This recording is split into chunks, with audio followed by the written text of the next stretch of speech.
അതിൽ ഏറ്റവും പ്രധാനപ്പെട്ട തീർത്ഥാടന കേന്ദ്രങ്ങളിൽ ഒന്നാണ് മലയാറ്റൂർ കുരിശുമുടി എന്ന് പറയുന്നത്. അവിടേക്ക് തീർത്ഥാടക പ്രവാഹമാണ്. യേശുവിൻ്റെ സഹനയാത്രയെ അനുസ്മരിച്ച് വലിയ കുരിശും വഹിച്ചാണ് വിശ്വാസികൾ മല കയറുന്നത്. സുഗമമായ തീർത്ഥാടനത്തിനായി വിപുലമായ സൗകര്യങ്ങളാണ് മലയാറ്റൂരിൽ ഒരുക്കിയിരിക്കുന്നത്.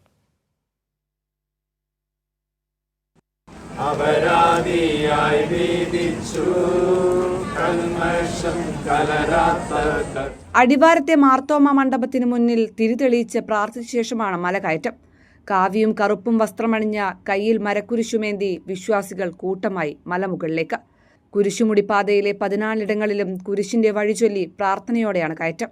പൊൻകുരിശു വണങ്ങി നീരുറവ വറ്റാത്ത കിണറുമെല്ലാം കണ്ട കുരിശുമുടിയിലെ പ്രാർത്ഥനയിലും പങ്കെടുത്താണ് വിശ്വാസികൾ മലയിറങ്ങുക. മലയാറ്റൂർ തീർത്ഥാടനം മുൻവർഷത്തെ പോലെ ഈ വർഷവും ഏറ്റവും സുഗമമായ രീതിയിൽ നടത്താനുള്ള ഭൗതികമായ ക്രമീകരണങ്ങളെല്ലാം ഇതിനോട് നടത്തിയിരിക്കുകയാണ്. മല കയറുന്നതിനുള്ള സംവിധാനങ്ങൾ, യാത്രാ സൗകര്യങ്ങൾ ഇതെല്ലാം വളരെ ഭംഗിയായ രീതിയിൽ ക്രമീകരിച്ചിട്ടുണ്ട്. വിശ്വാസികളുടെ തീർത്ഥാടകരുടെ എണ്ണം വർദ്ധിച്ചു വരുന്നു. ചെറുതും വലുതുമായ കുരിശുകൾ വഹിച്ച് അനേകം പേരാണ് മല കയറുന്നത്. കാൽനടയായി ദീർഘയാത്ര ചെയ്തു വരുന്ന തീർത്ഥാടകരും ഏറെയുണ്ട്.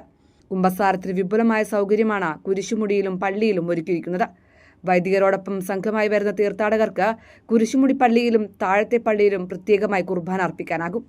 ഉയിർപ്പ് ഞായർ വൈകിട്ട് വരെ ഇടതടവില്ലാതെ എത്തുന്ന തീർത്ഥാടകരുടെ സൗകര്യാർത്ഥം വിപുലമായ സംവിധാനങ്ങളാണ് അധികൃതർ ഒരുക്കിയിരിക്കുന്നത്. കൈരളി ന്യൂസ്, കൊച്ചി. ഇപ്പോൾ അർച്ചന കൂടി കൊച്ചിയിൽ നിന്ന് നമ്മളോടൊപ്പം ചേരുകയാണ്. കൊച്ചിയിലെ ഈ ദുഃഖവെള്ളിയുമായി ബന്ധപ്പെട്ട ചടങ്ങുകൾ പങ്കുവയ്ക്കാനായി. അർച്ചന, വിശ്വാസി സമൂഹം പ്രാർത്ഥനകളോടെ കുരിശുകളേന്തി കുരിശിന്റെ വഴി നടക്കുന്നതാണ് നമുക്കിവിടെ കാണാൻ കഴിയുന്നത്. കൊച്ചിയിൽ ദുഃഖവെള്ളി ചടങ്ങുകൾ ആരംഭിച്ചിട്ടുണ്ടോ?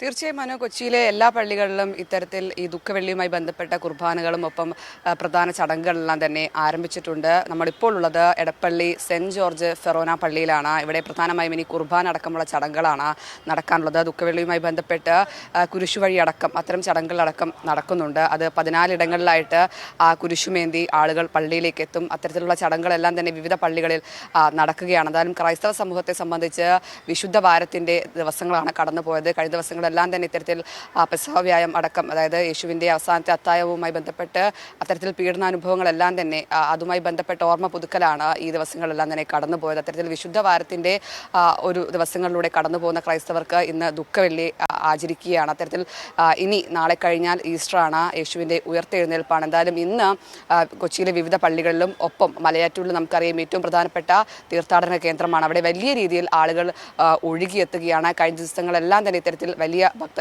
ജനത്തിരക്ക് അവിടെ ഉണ്ടായിട്ടുണ്ട്. മാത്രമല്ല കുരിശുമേന്തി, ചെറുതും വലുതുമായ മരക്കുരിശുമേന്തി നിരവധി ഭക്തർ ഇത്തരത്തിൽ കാൽനടയായും അല്ലാതെയും എല്ലാം തന്നെ മലയാറ്റൂർ പള്ളിയിലേക്ക് എത്തുന്നുണ്ട്. അവർക്ക് കൃത്യമായ സൗകര്യങ്ങളും ക്രമീകരിച്ചിട്ടുണ്ട്. കാരണം അത്രയും ദുർഘടമായ പാതയാണ്. നമുക്കറിയാം മലയാറ്റൂർ ഈ പള്ളി കയറിയവർക്കെല്ലാം അറിയാം അത്തരത്തിൽ ദുർഘടമായ പാതയാണ്. മാത്രമല്ല വേനൽ ചൂട് കൂടിയാണ്. അതുകൊണ്ട് തന്നെ അവർക്ക് അവരുടെ കൃത്യമായ നടപ്പാതകൾക്ക് വേണ്ടി എല്ലാ സൗകര്യങ്ങളും അവരുടെ സൗകര്യാർത്ഥം ഏർപ്പെടുത്തിയിട്ടുണ്ട്. അങ്ങനെ എല്ലാ പള്ളികളും ഇത്തരത്തിൽ ഈ വിശ്വാസികളെ സംബന്ധിച്ച് അവർക്ക് കൃത്യമായി പ്രാർത്ഥനകളും കുർബാനകളും നടത്താനുള്ള സജ്ജീകരണങ്ങൾ പൂർത്തിയാക്കിയിട്ടുണ്ട്. കൊച്ചിയിലെ ഏറ്റവും പ്രധാനമായും ക്യൂൻ പള്ളിയാണ്. അതായത് കോലഞ്ചേരിയിലുള്ള ക്യൂൻ മേരി പള്ളിയിൽ മേജർ ആർച്ച് ബിഷപ്പ് റാഫേൽ തട്ടേലിൻ്റെ കാർമ്മികത്വത്തിൽ മുഖ്യ ചടങ്ങുകൾ നടക്കുകയാണ്. ഇനി കുർബാന അടക്കമുള്ള ചടങ്ങുകളാണ് കൊച്ചിയിൽ വിവിധ പള്ളികളിൽ നടക്കാനുള്ളത്.